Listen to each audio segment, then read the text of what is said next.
Welcome to Innovation in the Burg, the podcast where science, innovation, and community come together right here in St. Petersburg, Florida. If you're curious about the amazing people and projects shaping our city's future, you're in the right place. I'm Alison Barlow, CEO of the St. Petersburg Innovation District, and I'm joined by Jason Mathis, CEO of the St. Petersburg Downtown Partnership.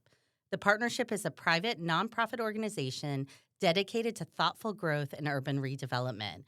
Jason's been a strong advocate for collaboration and innovation in St. Pete, and he's also a member of the Innovation District Board. Welcome.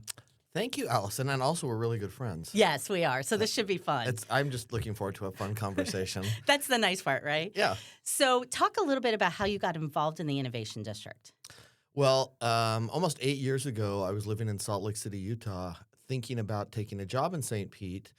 And before I took the job, I called some important folks in our community. Flattery is not necessary. You are the second person I called because the first person I called was somebody at the chamber, and I said, who should I talk to? And they gave me a list of names, you, J.P. Dubuque, there was a whole bunch. Mm-hmm. But I called you, and that was my introduction to the Innovation District in St. Pete. And I will say, you have been such a good friend ever since then. I know this isn't like a personal thing, but you were so helpful, knowledgeable, connected me with people.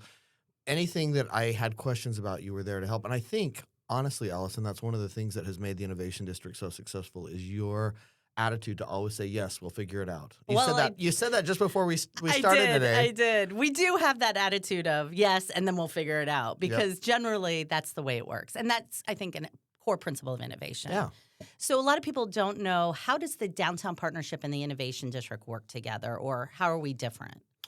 Great question. This was before my time, maybe a little bit before your time too, but when the Innovation District started, there were 7 entities that came together to help fund it, get it up and running.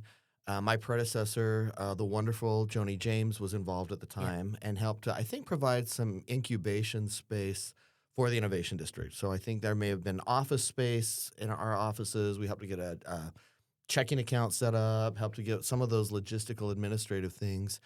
A previous board chair of ours, Jeff Hearn with Raymond James, was really passionate about the Innovation District.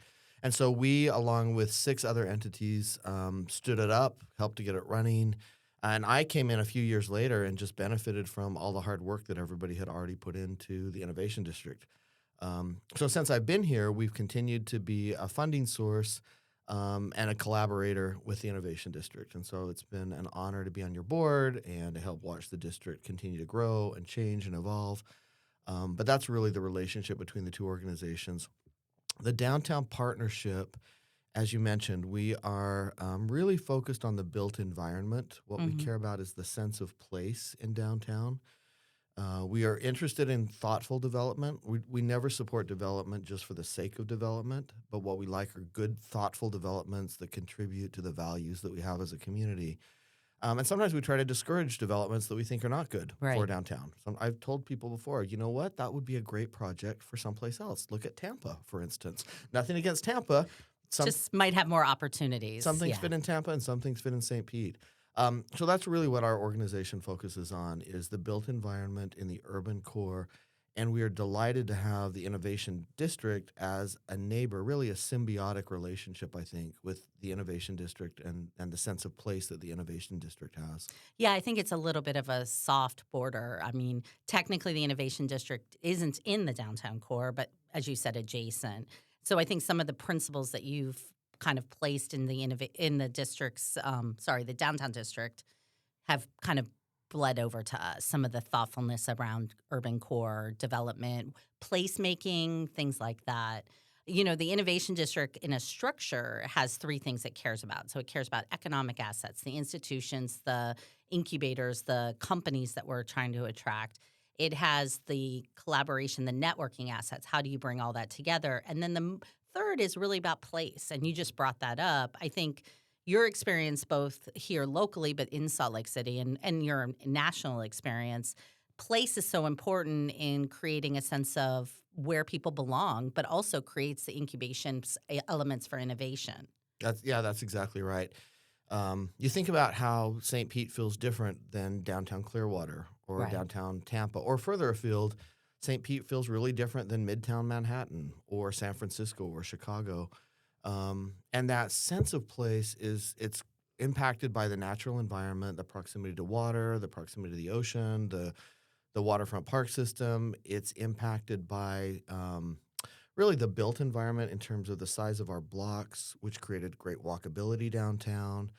But it's also impacted by the people. And, there's a great quote in a Shakespeare play that says, "What is a city but the people?" Hmm. And everything relates to each other. That's a key principle, is that downtowns or innovation districts really are systems. Hmm. And if you affect one aspect of the system, it changes everything for better or for Right. worse, and usually a little bit of both. Right. So really understanding the complexity of an urban space, whether it's a downtown core or an adjacent innovation district, understanding all the things that have to happen to make it successful is really key and really important. And it does contribute to that sense of place that's distinct from St. Pete, from every place else in the Yeah, it world. kind of creates its own vibe, its Yeah. own culture. I mean, we like to talk about the funkiness of St. Pete. Mhm. And in the Innovation District, we like to talk about flip flops and laptops. You can have fun, casual environment, but doing serious and interesting work. Yep. So you were recently in Charleston and you saw an innovation district being stood up, but it certainly you've been in a lot of benchmarking trips. What stood out for you on that trip or another trip? Interestingly, in that trip, it was really being led by the medical center. So there's a teaching university in Okay. Charleston, and they're the ones really pushing for it. But some of the concerns that they have, some of the needs they have, are really similar to things that we're looking at in this innovation district. So they're talking to the city. There's this connectivity between cities and the rules that govern building, Mm-hmm. govern growth, and how cities develop. And so that's one of the things that's been great as you have launched this master plan for the innovation district, to say we're not just going to let things happen in a haphazard way. It's not just going to be circumstantial how this growth occurs. We're actually going to be thoughtful about how we grow, where we grow, what are the things we need? Right. What do we need in terms of workforce housing? What do we need in terms of lab space? What do we need in terms of office? What is the retail component? How do we create spaces where people gather together? And Charleston is going through that exact same Mm-hmm. situation. They have some similar constraints in that they are a coastal community with flooding issues, just like Right. St. Pete. They are even more attuned to historical considerations because it is such an old city. Yeah. We're a relatively new city, Yeah. Particularly this aspect, this particularly in this area. area. So they're having to manage historical considerations as they grow Right. that we don't have as much of, especially in the innovation district. Yeah. Yeah. Because the Innovation District, I think one of the interesting things when you start talking about the rules that govern blocks and uses is what I learned coming into the Innovation District, and I got more deeply involved in zoning, was how restrictive zoning can be, as simple as uses. We had a situation where early on, the office spaces in the northern part of the district, the ones adjacent to the hospitals, had been historically only really designed for medical office, right? That was what it was actually in the zoning. That's what they wanted. That wants to be the medical complex. And while that's valuable to be co-located and have a cluster, it prohibited any other kind of sparks that could be put in there. And we had tech companies that were sort of medical adjacent that we couldn't put in those spaces. We literally weren't allowed. And so that in itself, to me, too, is opening those possibilities, like making it, being able to have the library restaurant now in a medical complex that then engages not only partners within the district. You walk in there and you see people that you from all the different institutions, but also from downtown. Mhm. The neighborhoods is a popular brunch place on the weekends. So all of those elements are really kind of powerful. Now we turn our attention towards 4th Street South, 3rd Street South, the Salt Creek area, and we think about what is the ways in which we want to open the possibilities, but then also be thoughtful. Yeah, it's. I think the most people are the most creative when there is a lot of flexibility, but also some constraints. Yeah. Like you said, you can do anything you want. It wouldn't be as good as if you said you can do what you want to accomplish these specific goals within Right. these specific parameters. And Right. some of that, we could get in this whole rabbit hole of zoning complexity, but Yeah. nobody would want to listen. No. So we won't do that. No, no. But you do have to think about coastal high hazard. We live Yep. in this area, and the innovation district is prone to flooding, so Yep. you have to be thoughtful about that. You want people to live close to where they want to work. Yeah. And you do want to create these spaces where there are these random connections that happen. And that's, I think, a hallmark for a successful city and a successful innovation district. It's not like one scientist in their lab coming up with all these ideas. No. It's a scientist in their lab who goes to get coffee and runs into an entrepreneur who's asking questions about X, Y, and Z. And then they talk to a finance person who happens to be in the same coffee shop, and together they build a new business. That kind of cross-contamination, I don't know if that's the right word, but there's Collaboration. contamination. Whatever, it works. Anyway, that connectivity is really the spark of genius, and that is what has made other areas so successful when they have that type. One thing that I really appreciate about the Innovation District and the hub in particular is you have for-profit, nonprofit, governmental, and academics all working Yeah. in a contained space, and that's where like the real magic happens. 'Cause Yeah. nobody has the brilliant idea on their own. It's influenced by every circumstance and everyone around them. Well, and so much, historically, and part of the reason the Innovation District was stood up was it's very easy for all of us to go to our job, be at our job, get back in our car, and go home. And those connections, that sort of one-off conversation that you might overhear or be part of that then sparks an idea that you didn't even know was possible. I always jokingly say that half the time I kind of know what's going to come out of something, and half the time I have no idea. Yeah. Because until they have those conversations and I hear it and I see a glimmer, we had a guest coming into the hub this morning, and we had organized some conversations for this individual, and in the introductory comments this individual had for those, he said something and I went, crud, we missed somebody he should have met. Because I didn't realize this was a nuance of something. So all of those little signals, you constantly like actively listening. And I think what we're teaching everybody in the district to do is to do that, is to actively listen, start to connect the dots, say, why is what he's working on relevant? Someone might say to me, why does what downtown St. Pete do relevant for the district? I'm like, we're interconnected. Yeah. And there are times where our uses, our ideas, our people are bleeding into the downtown core, and eventually things that are coming into the downtown core are coming into the district. Yeah, I've said this for, I've been doing urban development work for more than 20 years, and really it's tempting to think of a downtown as a fixed boundary, but it's not. It's very amorphous. People go back and forth and cross back and forth, and the neighborhoods that surround a downtown are as successful to a downtown success as anything that happens in the sort of geography of the downtown. Yeah. So it's really important to have neighborhoods that have great residential, that have cool restaurants, that have places for people to live and work, that may not be in a high rise, but create that proximity. And I think conversely, honestly, there are some innovation districts throughout the country. They're sort of off by themselves. They might be anchored by a university or a tech campus or something like that. But a strength of this innovation district geographically is the water. Yeah, that's for sure. And the health science amenities that we have, the assets that we have, and the proximity to a really vibrant urban center. Those three things set this district apart from lots of other districts, and I think really contribute to the strength. Yeah, I think you're 100% right. Like, I've been out there talking to other districts, got a chance to meet with a lot of international districts. And you're right, there's some where particularly the government is investing in an area and saying we're going to stand up this innovation district. Many of them are somehow grounded by university, and we're fortunate to be one of those because I think some of the stuff we want to do couldn't be possible without having USF. And even the partnership with St. Pete College, even though they're not physically in the district, they're proximate. And they're so important for some of the pipeline of education that we've been talking to at Eckerd College as well and University of Tampa.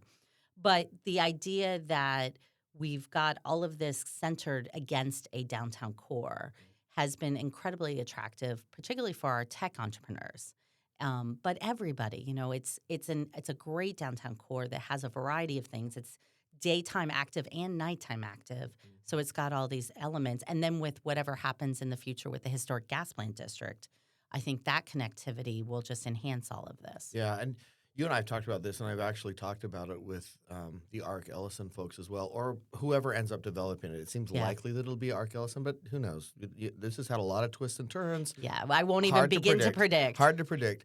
But it's really important that however those acres get developed, that they allude to, relate to, have a connection with the innovation district, Right. because you've got this incredible asset, and anything that happens there has to be built on the surrounding assets. That's true for the Edge District, for Grand Central, for Deuces, for the downtown core, and for the innovation district. That anything that gets built there has to relate to all of the surrounding neighborhoods if it's going to be successful. Yeah. And it's interesting. You go back to even the original plans for that area when it was referred to as the Tropicana field site, that the city commissioned, if you recall those. A lot of people are forgetting about those, Yeah. but I remember the early ones. That's odd to say. You start realizing how long you've been doing this. And even then, they started alluding to innovation, education, tech entrepreneurship was all going to gravitate to the area that kind of adjacent to the innovation district, running retail closer to this Grand Central and Edge. I think that makes a lot of sense. It makes it more seamless that you're stepping into and kind of carrying those. And then the great part about it is that site is where it all converges. Right. Well, you've got the advantage with a planned community like that, a planned development, that you can really dictate this is where the retail makes sense. This is Yeah. where the research makes sense. This is where housing makes sense. This is where we can put affordable housing. This is where the entertainment area is. Sometimes that can become a little sterile. One thing that I'm really excited about with the ARC Ellison proposal is that it feels very organic and creative, even though it's all one planned development. Right. Lots of different spaces for people to connect, lots of different spaces for people to have that thing that we talked about where you run into somebody at coffee, or, if I go to the library, that's a great example. I always see 3 or 4 people that I need to talk to Yep. that I didn't know I needed to talk to. Craft Cafe, any morning, you can Yep. you can have 7 meetings on your way to your table. They're 2 or 3 minutes each, Yeah. but you get stuff done that would have taken you a whole Yeah. morning or a whole afternoon. So there's facilitating that kind of interaction. 20 years ago, people didn't understand how important that was. Right. Now I think we get it, and that's really the way that humans communicate, humans think, and humans are able to build businesses and Yeah. create new ideas. Well, and it's also interesting in the age of we're coming kind of in this mix of working from home, remote meetings versus in person. And I think this nuance is why in person still will always have a place. Yep. Because that meeting that I have deliberate, maybe you and I are having coffee talking about a project, but I see 2 people that I needed to connect with. And it's much easier to connect that way quickly, have a conversation, and then it's done versus playing telephone tag or sending 10 emails Yep. back and forth. And it's often those nuances, those things you don't expect. So let's talk now the future of the Innovation District. And I guess starting with, the Downtown Partnership and the Innovation District have partnered on a new facility at the port, hopefully. Yeah. Oh, it's happening. It will happen. It will happen. I have these highs and lows, which is very natural, I'm sure, but it's like, good days and bad days, trying to work through all the paperwork and everything. Well, yeah. Well, and you have done a lot more of the detail work on this, as always, as usual. No. But predictably, it would be crazy for us not to move forward with this project. I know. So we have city-owned land that's a surface parking lot surrounded by chain link fence, Yep. not being put to its highest best use at all. Yeah. You've done such an incredible job with the Maritime and Defense Technology Hub. You've got a real opportunity to grow that space and bring in people to focus on coastal resiliency. Yeah. And I think that is so relevant and top of mind right now for everyone after the last year. We have to understand that. And we're uniquely positioned because of the College of Marine Science, because of the government assets that are in close proximity with Florida Fish For Fish and Wildlife Fish and Research Wildlife. Institute. Thank you. And then you have NOAA. USGS. Yep. I mean, there's just a ton of stuff happening there. And then all of the for-profit companies that have a relationship, and many of them are headquartered at your facility now. Yeah. So to me, it just seems like such a no-brainer that we would move forward and build this facility to expand the hub and really accentuate this incredible thing that we have that nobody else has an opportunity to do next to an incredible city. Yeah, and I think one of the things that's so unique about the site is that it is a port, right? And so part of the reason that chain link fence is there is because it needs security. It's the same as you would see at Port Tampa Bay, Seaport Manatee. It has a security posture, which actually is advantageous for the type of work we're trying to do. Yep. It allows us to bring a research vessel to the wall there, because by Coast Guard requirements, you don't want to have easy access to a large vessel like that. Right. So you need it behind a fence. And I think what we also learned was how this Port St. Pete, has a unique role to play in Tampa Bay because it is a smaller port. It still has the water depth, it has the access, but because we don't have large commercial vessels or cruise ships, we do have a cruise ship, but a large cruise ship, Right. we can navigate the interactions to be able to bring the research vessels and to bring folks to do test and evaluation. So there's lots of layers to this. And I think also people don't realize when we say coastal resilience, like mention, how does that lead to an individual? Like their insurance is a ripple effect. It's huge, especially in this community. Like Yeah. we understand this better than most other people. But you have people that are doing research that understand what flood insurance should look like and where we need flood insurance and where we don't, and what, how do we build things for the future, and what can we expect for future storms, and what can we expect for just sunny day flooding. I mean, there's so much that we are already working on in this community. This facility just takes it to another level. It just for really sure. amplifies everything that we're already doing. And probably to a point you made earlier, a lot of stuff we don't even know yet that we Right. will uncover as we create this facility and have this new space for people. So I don't know if you've talked a lot about this, but a 55,000 square foot-ish to 60 maybe. Hopefully. Okay, 1,000 square foot facility adjacent to the Maritime Defense Technology Hub. Yep. Really focused on coastal research, using some of the same people who may already be in the hub, probably a lot of new people coming in, but clearly a need for this facility in our community and what it will do to create jobs, to create industries. It's pretty spectacular. So that's why I'm confident this will happen. It just makes too much sense Yeah, not to. I actually do think. I think we've proven with the hub that there is a need for it, and the fact that we're turning away possible partners and companies, research partners, even our some that are there now are saying, "I'm out of space and I need more space." I think that's really important, and we created 86 jobs up through last year.